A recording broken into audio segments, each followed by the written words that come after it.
جو بندہ نا اپنی چلاتا ہے نا اس کو کوئی نہیں سمجھا سکتا، اور پھر اسے وقت ہی سمجھاتا ہے۔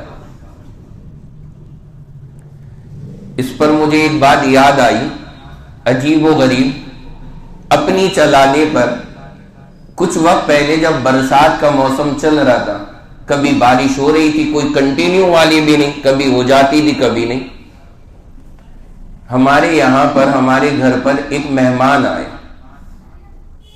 وہ 2 حضرات تھے۔ اب رات میں ان کا قیام ہوا۔ اب جب رات میں سونے کا مرحلہ آیا تو میں نے کہا بھائی اوپر والا جو حصہ ہے گھر کا ہمارے، ہم نے کہا آپ حضرات وہاں رکے، وہاں سارا انتظام ہے، آرام سے سوئیں،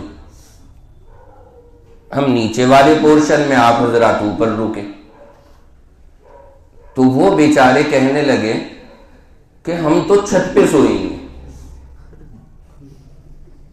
چھت پہ سوئیں گے۔ وہ تھے اصل اعتبار سے رہنے والے گاؤں کے، انہیں بیچاروں کو وہ جو کھلی فضا ہے نا وہ بڑی اچھی لگتی ہے، اس کے آگے پھر اے سی کولر کچھ نہیں بلنے پڑتے، کہ ہم تو چھت پہ سوئیں گے، موسم بہت اچھا ہو رہا ہے۔ میں نے کہا میرے بھائی یہیں لیٹ جائیے نیچے، کوئی حرج نہیں ہے، آرام رہے گا، راحت ہے، سارے اسباب میں، گرمی بالکل نہیں لگے گی آپ کو، اگر لگی تو پھر دیکھ لینا۔ نہیں جی دل کر رہا اوپر ہی لیٹیں۔ میں نے کہا شوق سے، کوئی حرج نہیں۔ اب ہوا کیا بیچاروں کے ساتھ، بس اللہ رحم کرے، اب وہ جا کر کے اوپر لیٹے، فون انہوں نے مجھے دے دیا کہ مفتی صاحب فون لگا دینا ہمارا چارجنگ پہ، تو فون میں نے ان کا لے کے نیچے چارجنگ پہ لگا دیا۔ وہ حضرات اوپر جا کر کے لیٹ گئے، انہیں میں نے چھت پر لٹانے کے بعد جو ممٹی تھی اس کا جو گیٹ تھا اس میں کنڈی لگا دی، کیونکہ وہاں سے پھر وہ رات میں کبھی کچھ باہر کی جنگلی بلی چھتوں سے کودتی آتی ہیں۔ تو میں نے کہا کہ صبح میں نماز میں اٹھوں گا، اور جب میں نماز کے لیے اٹھوں گا تو پھر انہیں اٹھاؤں گا اور اٹھا کر کے انہیں بیدار کر دوں گا نماز کے لیے اٹھنا، اس سے پہلے تو یہ بھی نہیں اٹھیں۔ اب وہ بیچارے لیٹ گئے وہاں جا کر کے 3ری منزل پہ، اور ہم لوگ لیٹے بالکل نیچے، اور کمرہ بند۔ رات میں ہوتی ہے بارش شروع، ہماری جو چھت ہے اللہ کا کرنا اس پہ کوئی چھجا بھی نہیں ہے، بالکل اوپن، کچھ نہیں ہے وہاں پر۔ اب شروع ہو گئی رات میں بارش، انہوں نے بیچاروں نے جب آنکھ کھلی ان کی، انہوں نے اٹھ کر کے دروازہ بہت کھٹکھٹایا، لیکن میری کہاں آنکھ کھلنے والی۔ ایک تو ہم نیچے سو رہے، 2 منزل ان سے نیچے، روم میں لیٹے، بیڈ روم میں، اس کا دروازہ بالکل بند، موبائل ان کا میرے ہی روم میں چارجنگ پہ لگا ہوا، فون وہ کر نہیں سکتے۔ وہ بیچارے وہاں پہ بڑھیا کر کے انہوں نے کہا آج تو قسمت میں نہانا لکھا ہے، چلو نہانے کی نیت کر لو۔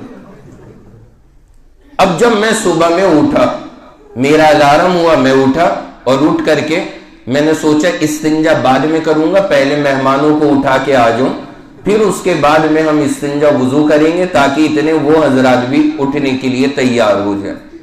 اب میں جب اوپر زینوں پہ چڑھ کر کے وہاں پہ پہنچا اور ممٹی کا میں نے دروازہ کھولا، عجیب نظارہ تھا سامنے، سر سے پیر تک بیچارے تر، کونے میں ٹیک لگائے آرام سے بیٹھے، مکمل بڑھیا نہائے ہوئے۔ اب انہیں دیکھ کے ہنسی بھی آ رہی تھی، وہاں غم بھی ہو رہا تھا، لیکن اس کے بعد اللہ کا شکر وہ خیر آئے، اترے، تھوڑے بے تکلف تھے میرے سے۔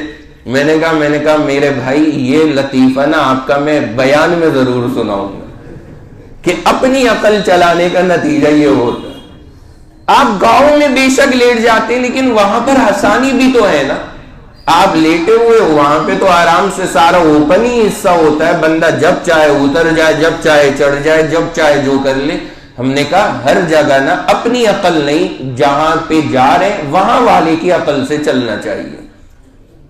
جو بندہ زیادہ اوور اسمارٹ ہوتا ہے نا تو پھر وہی حال ہوتا ہے، نہ چاہتے ہوئے بھی صبح ہی غسل ہو جاتا ہے۔ تو وہ بیچارے فارغ ہو کر کے وضو سے غسل سے سب سے بیٹھے ہوئے تھے، پھر تو کوئی مسئلہ ہی نہیں رہ گیا ان کے لیے۔ پھر ابھی کچھ دن پہلے ان کی کال آئی کہ ہم نے آنا ہے. میں نے کہا آپ بالکل تشریف لائیے، لیکن آپ ذرا سوچ کے آنا کہ چھت پہ تو نہیں لیٹنے کا ارادہ. انہوں نے کہا کہ توبہ کر لی، آج کے بعد کبھی اپنے مسئلے پہ نہیں عمل کرنا.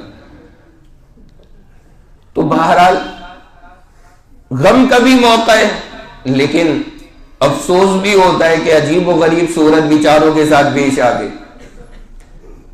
میں عرض یہ کر رہا تھا کہ جو اپنے دماغ سے بندہ کرتا ہے نا تو پھر یہ نتیجے آتے ہیں.